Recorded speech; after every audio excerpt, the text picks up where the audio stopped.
नमस्ते विद्यार्थी मित्रों, डॉक्टर कीर्ति की हिंदी की दुनिया में आपका स्वागत है। आज मैं आपके लिए कक्षा 10वीं हिंदी लोक भारती से इकाई पहली वहाँ से तीसरा लेसन बाहर है हमदर्द यह लेकर आई हूँ, जिसके लेखक घनश्याम अग्रवाल हैं। हम इनका परिचय देख लेते हैं कि 1942 अकोला में इनका जन्म हुआ। इनका परिचय कुछ इस तरीके से कि घनश्याम अग्रवाल जी की रुचि अध्ययन काल से ही लेखन में विकसित हुई। जब वे पढ़ रहे थे तभी उनको लिखने का जो है कार्य पसंद आ गया है ना, तभी उनकी रुचि उसमें हो गई। अपने आसपास की प्रत्येक स्थिति या घटना में हास्य ढूंढकर उसे धारदार व्यंग में ढालना आपके लेखन की विशेषता है। यानी सब में क्या ढूंढ लेते हैं, वो ह्यूमर ढूंढ लेते हैं ना।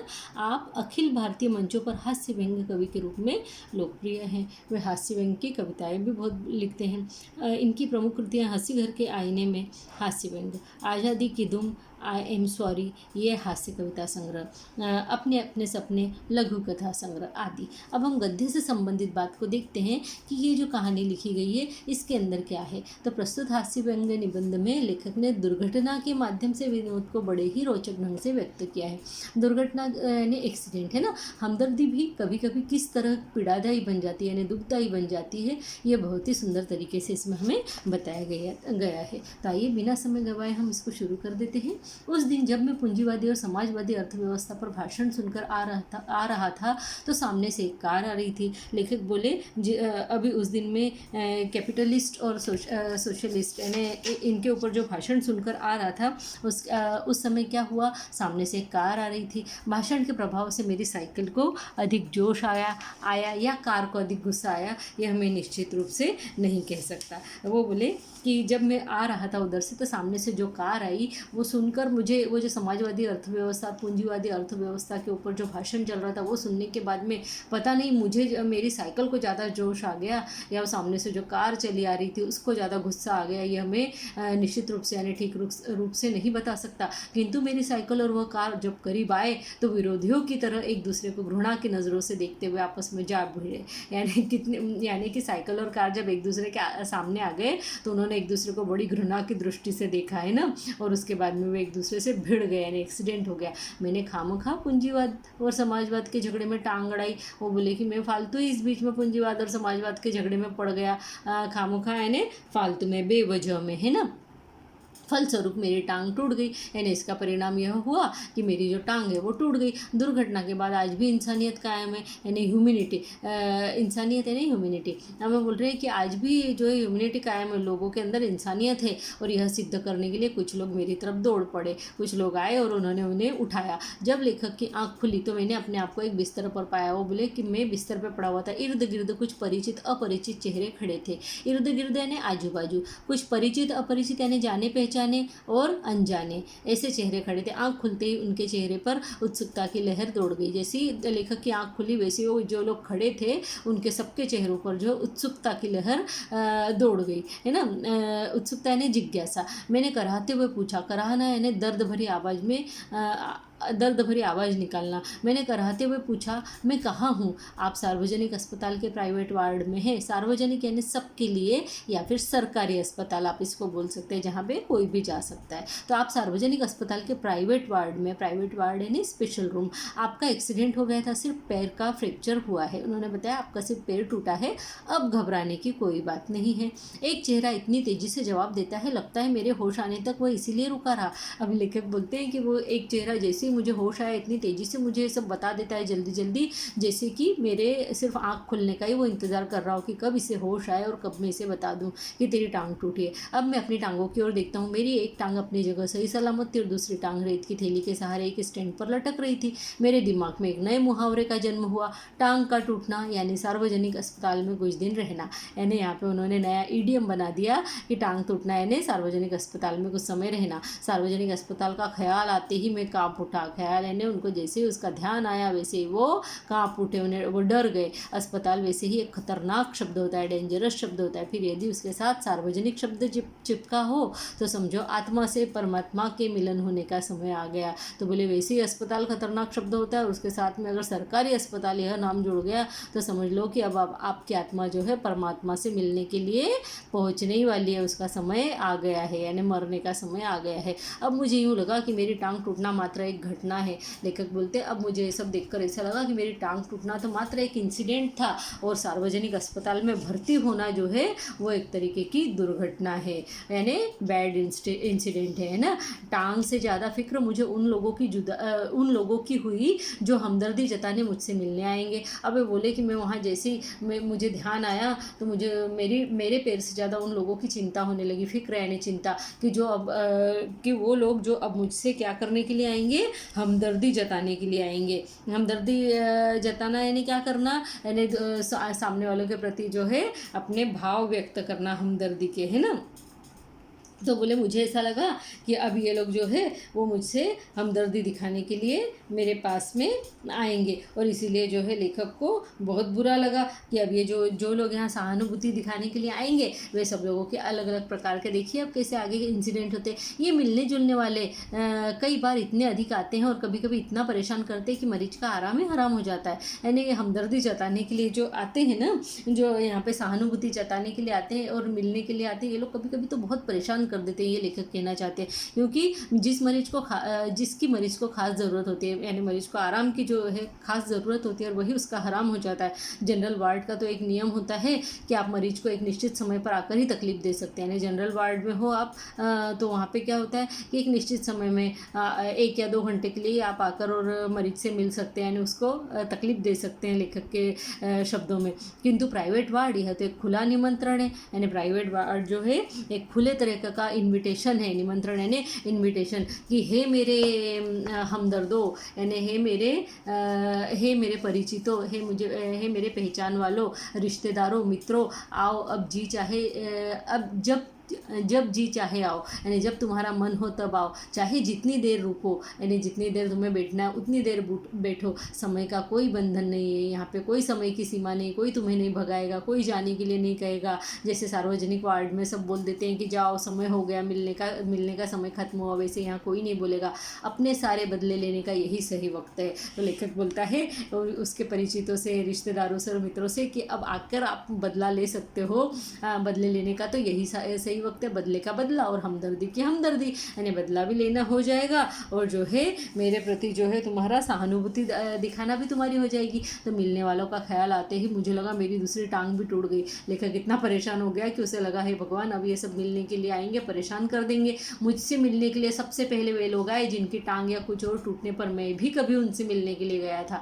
लेखक बोले जिनसे मैं मिलने के लिए गया, जब उनके साथ कुछ हुआ तब मैं उनसे मिलने के लिए गया, सबसे पहले जो है वे लोग मुझसे मिलने के लिए आए। मानो भी इसी दिन का इंतजार कर रहे थे कि कब मेरी टांग टूटे और कब वे अपना एहसान चुकाए, यानी कब जो है लेखक की टांग टूट जाए और कब वो लोग जो है लेखक का एहसान चुका दे कि जो तुम मुझे देखने के लिए आए थे तो चलो आज जो है मैं भी तुम्हें देखने के लिए आ गया हूँ, अब अपना जो तुमने मेरे ऊपर एहसान किया था अब वो मैंने चुका दिया है। इनकी हमदर्दी में यह बात खास छिपी रहती कि देखो जो तुम मुझे देखने आए थे मैं भी देखने आ गया, जो है अब जो है तुम्हारा कोई एहसान मेरे ऊपर नहीं रहा है कि देख बेटा वक्त सब पर आता है। अब बोले कि ये जो देखने के लिए आते हैं इनके अंदर एक और बात छुपी हुई रहती कि देख बेटा वक्त सब पे आया था, कल तू मुझे देखने के लिए आया था, आज मैं तुझे देखने के लिए आया हूँ, कल मैं बीमार था आज तू बीमार है। दर्द के मारे एक तो मरीज को वैसे ही नींद नहीं आती और यदि थोड़ी बहुत आ भी जाए तो मिलने वाली जगह देते हैं। यहाँ पे लेखक बोल रहे हैं कि मिलने वाले लोग सोने नहीं देते, खासकर वे लोग जो सिर्फ औपचारिकता निभाने आते हैं, यानी कि जो सिर्फ फॉर्मेलिटी के लिए आते हैं, वे लोग तो बिल्कुल सोने नहीं देते। इन्हें मरीज से हमदर्दी नहीं होती, यानी सहानुभूति नहीं होती है, तो सिर्फ सूरत दिखाने के लिए आते हैं, यानी मुंह दिखाने आते हैं। ऐसे एक दिन मैंने तय किया कि आज कोई भी आ जाए तो मैं आँख नहीं खोलूँगा, चुपचाप पड़ा रहूँगा। ऑफिस के बड़े बाबू आए और मुझे सोया हुआ जानकर वापस जाने के बजाय सोचने लगी कि यदि मैंने उन्हें यहाँ देखा तो कैसे पता चलेगा कि वे मिलने के लिए आए थे। अतः उन्होंने मुझे धीरे धीरे हिलाना शुरू कर दिया। फिर भी जब आंखें नहीं खुली तो उन्होंने मेरी टांग के टूटे हिस्से को जोर से दबाया। मैंने दर्द के मारे कुछ चीखते हुए जब आंख खोली तो वह मुस्कुराते हुए बोले कहिए अब दर्द कैसा है। यानी जब लेखक ने सोचा कि मैं आंख नहीं खोलूंगा तो सामने वाला भी आदमी इतना ढीठ कि उसने सोचा अगर ये मुझे आंख खोलकर देखेगा नहीं तो इसको कैसे पता चलेगा कि मैं इससे मिलने के लिए आया। इसलिए उसका पैर जहाँ दर्द कर रहा था वहीं दबाया और जब उसने आंखें खोली लेखक ने तो पूछा कि कहिए अब दर्द कैसा है। ऐसे भाव उनके चेहरे के ऊपर दिखाई दे रहे थे। मोहल्ले वाले अपनी फुर्सत से आते हैं। अब लेखक बोलते हैं मोहल्ले वालों की और बात अलग, वे तो अपनी फुर्सत में चले आते हैं, बिल्कुल उनको कोई काम धंधे रहते नहीं है। उस दिन जब सोनाबाई अपने 4 बच्चों के साथ आई तो मुझे लगा कि आज फिर कोई दुर्घटना ही होगी, यानी जैसे उस दिन एक्सीडेंट हुआ, ये जो दुर्घटना मेरे साथ हुई, आज फिर कोई दुर्घटना होगी। आते ही उन्होंने मेरी ओर इशारा करते हुए बच्चों से कहा, ये देखो चाचा जी। उनका अंदाज ऐसा था जैसे चिड़ियाघर दिखाते हुए बच्चों से कहा जाता है, ये देखो बंदर, है ना। बच्चे खेलने लगे, एक कुर्सी पर चढ़ा, दूसरा मेज पर। सोनाबाई की छोटी लड़की दवा की शीशी लेकर कथकली डांस करने लगी और रप रप की आवाज़ ने मेरा ध्यान बटाया तो देखा, क्या देखता हूँ कि सोनाबाई का एक लड़का मेरी टांग के साथ लटक रही थैली पर बॉक्सिंग की प्रैक्टिस कर रहा है। मैं इससे पहले कि उसे मना करता तब तक सोनाबाई की लड़की ने दवा की शीशी पटक दी। सोनाबाई ने एक पल के लिए लड़की को घूरा, गुस्से से देखा, घूरना यानी गुस्से से देखना, फिर हंसते हुए बोली कि भैया पेड़े खिलाओ, दवा गिरना बड़ा शुभ होता है। दवाई गई, समझो बीमारी गई। इसके 2 घंटे बाद सोनाबाई गई, यानी इतना सब उपद्व्याप जो है उसके बच्चों ने किया। कोई उनके प्लास्टर पर जो है तबला बजा रहा था, तो कोई उनकी दवाइयों से खेल रहा था, तो कोई उनकी जो थैली लटकी हुई थी पैर पर वो उससे बॉक्सिंग खेल रहा था। इतने सब उन्होंने वहाँ पे कहर मचा दिया। और इसके बाद 2 घंटे बाद जब सोनाबाई गई तो यह कहकर कि फिर आऊँगी, और मैं भीतर तक काँप गया। जो लेखक है वो बोलते मैं तो अब अंदर तक डर गया जब वो बोली कि मैं फिर आऊँगी। तो कुछ लोग तो औपचारिकता निभाने की हद ही कर देते, यानी कुछ लोग तो फॉर्मेलिटी निभाने की जो है हद ही पार कर देते हैं। और क्या करते हैं वो ऐसे समय में कि रिश्तेदार जो दूसरे गाँव से मिलने के लिए आते हैं, यानी कहीं बाहर गाँव के रिश्तेदार जो है मिलने के लिए आ जाते हैं। जब उन्हें पता पड़ता है कि भाई एक्सीडेंट हो गया, कुछ हो गया, तो वे मिलने के लिए आ जाते हैं। ऐसे में एक दिन एक टैक्सी मेरे कमरे के सामने आकर रुकी और उनमें से निकलकर एक आदमी आते ही मेरी छाती पर सिर रखकर औंधा पड़कर रोने लगा। औंधा पड़कर यानी उल्टा होकर रोने लगा और कहने लगा, हाय तुम्हें क्या हो गया, कार वालों का सत्यानाश हो, यानी उसका पूरा नाश हो जाए, सर्वनाश हो जाए। सत्यानाश यानी सर्वनाश हो जाए, यानी जो कार से एक्सीडेंट हुआ उस आदमी का सत्यानाश हो जाए। मैंने दिल से कहा कि मुझे जो हुआ सो हुआ, पर तू क्यों रोता है, तुझे क्या हुआ। लेखक मन में ऐसा सोचा था। वो थोड़ी देर मेरी छाती में मुंह गड़ाए हुए रोता रहा, यानी वो जो आदमी आया था वो मुंह गड़ाए छाती में रोता रहा। फिर रोना कुछ कम हुआ, उसने मेरी छाती से गर्दन हटाई और जब मुझसे आंख मिलाई तो एकदम चुप हो गया। फिर धीरे से हंसते हुए बोला, माफ़ करना, मैं गलत रास्ते में आ गया, गलत कमरे में आ गया था। आजकल लोग ठीक से बताते भी तो नहीं, गुप्ता जी का कमरा शायद बगल में है। हे ऐसे हंसते हुए, अच्छा भाई माफ़ करना कहकर वह चला गया। अब वही रोने की आवाज़ मुझे पड़ोस के कमरे से सुनाई दी। यानी जो देखने के लिए लोग आते हैं, जो रिश्तेदार होते हैं, वो भी कितने नाटकी होते हैं। देखो यहाँ पे बताया गया कि लेखक की छाती पर गिरकर तो वो रोया ही रोया, उसके बाद में जब वो पड़ोस गया फिर उसने वही पड़ोस में जाकर वापस वैसी रोने की आवाज़ आई, वहाँ जाकर भी उसने वही कमाल, वही नाटक कलाकारी करके दिखाई। मुझे उस आदमी से अधिक गुस्सा अपनी पत्नी पर आया। अब लेखक को बड़ा गुस्सा आया अपनी पत्नी पर। क्यों? उसका कारण ये था, देखिए, क्योंकि इस प्रकार रोता देख पत्नी ने उसे मेरे रिश्तेदार समझ लिया। यानी वो जो आदमी मेरी छाती पर पड़कर रो रहा था, उसको पत्नी ने समझा कि मेरा रिश्तेदार है या फिर कोई करीबी मित्र है। ऐसा समझकर उसने टैक्सी वाले को पैसे दे दिए, क्योंकि वो जो रिश्तेदार है टैक्सी से आया था, सीधे उतरते से कमरे में आया और लेखक की छाती पर सिर रख कर रोने लगा। अब उनकी पत्नी को लगा कि ये कोई रिश्तेदार है, तो उन्होंने उसके टैक्सी के जो भाड़ा हुआ था, जो पैसे हुए थे, वो दे दिए। हमदर्दी जताने वालों में वे लोग जरूर आएंगे जिनकी हम सूरत भी नहीं देखना चाहते। अब लेखक बोलते हैं हम जिनको देखना भी नहीं चाहते वे जरूर आ जाते हैं, या जिससे लड़ाई झगड़े हो वो भी इस समय जरूर आ जाते हैं कि चलो इसी बहाने जो हमारी बातचीत भी हो जाएगी, फिर से दोस्ती हो जाएगी, इसलिए चले आते हैं। अब ये बोल रहे हैं कि हमारे शहर में एक कवि है, उनके नाम है श्री लपकानंद, यानी उनका नाम क्या है, श्री लपकानंद। उनकी बेतुकी कविताओं से सारा शहर परेशान रहता है। मैं अक्सर उन्हें दूर से देखते ही भाग खड़ा होता हूँ, यानी भाग जाता हूँ। जानता हूँ जब भी मिलेंगे 10-20 कविताएं पिलाए बिना नहीं छोड़ेंगे, यानी सुनाए बिना नहीं छोड़ेंगे। एक दिन बगल में झोला दबाए आ पहुँचे। कहाँ आ पहुँचे? अब अस्पताल में वो लेखक से मिलने आ पहुँचे, उनकी टांग देखने के लिए। आते ही कहने लगे, मैं तो पिछले 4-5 दिनों में कवि सम्मेलनों में अधिक व्यस्त था। सच कहता हूँ कसम से, मैं आपके बारे में ही सोचता रहा। अब उन्हें बता रहे अपनी व्यस्तता की बात, यानी जैसे बहुत बड़े कवि हो गए हो। बोले 4-5 दिनों से मैं कवि सम्मेलनों में ही व्यस्त था, और सच बताऊँ तो कसम से मैं आपके बारे में सोच रहा था इतने दिनों से। रात भर मुझे नींद नहीं आई, और हाँ, रात को इसी संदर्भ में मैंने यह कविता बनाई। यह कहकर झोले में से डायरी निकाली और लगे हुए सुनाने कि असम की राजधानी है शिलोंग और मेरे दोस्त की टूट गई है टांग, मोटर वाले तेरी ही साइड थी रॉन्ग। कविता सुनाकर वे मुझे ऐसे देख रहे थे मानो उनकी एक आंख पूछ रही हो, कहो कविता कैसी रही। यानी टांग तो टूटी हुई है, मैंने तुम्हारी टांग पर जो कविता करी है, लिखी है, बताइए कैसी है। और दूसरी आंख पूछ रही हो कि बोल बेटा अब भी मुझसे भागेगा, अब तो तेरी टांग टूटी, अब तो यहीं पड़ा रहेगा, अब मैं चाहूँ जितनी तुझे कविताएं सुनाऊँ।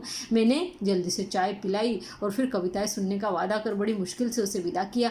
अब मैं रोज़ ईश्वर से प्रार्थना करता हूँ कि हे ईश्वर, यानी वो रोज़ भगवान से प्रेयर करते हैं कि हे ईश्वर, हे भगवान, अगर तुझे मेरी दूसरी टांग भी तोड़नी हो तो ज़रूर तोड़ दे, मगर कृपा कर उस जगह तोड़ना जहाँ मेरा कोई भी परिचित ना हो, यानी मुझे मिलने के लिए कोई ना आए, क्योंकि बड़े बेदर्द होते हैं ये हमदर्दी जताने वाले, है ना। बहुत तकलीफ़ देते हैं, बहुत दर्द दे के जाते हैं ये सहानुभूति दिखाने वाले। ये हंसी घर के आईने से इस संग्रह से इस कहानी को लिया गया है, वाह रे हमदर्द। विद्यार्थी मित्रों, मुझे पूरी उम्मीद है कि वाह रे हमदर्द जो घनश्याम अग्रवाल ने लिखा है ये आपको अब पूरी तरीके से अच्छे से समझ में आ गया होगा। आपको मेरी ये व्याख्या अच्छी लगी हो तो मुझे कमेंट बॉक्स में कमेंट करके ज़रूर बताएं। आपको अगर कोई दिक्कत हो तो वो भी मुझे बताएं, और साथ ही साथ मेरे इस चैनल को लाइक करें, सब्सक्राइब करें और आप इसे शेयर करना भी न भूलें। घर में रहे, स्वस्थ रहे और देश का साथ दें और सुरक्षित रहे। धन्यवाद मित्रों, नमस्ते।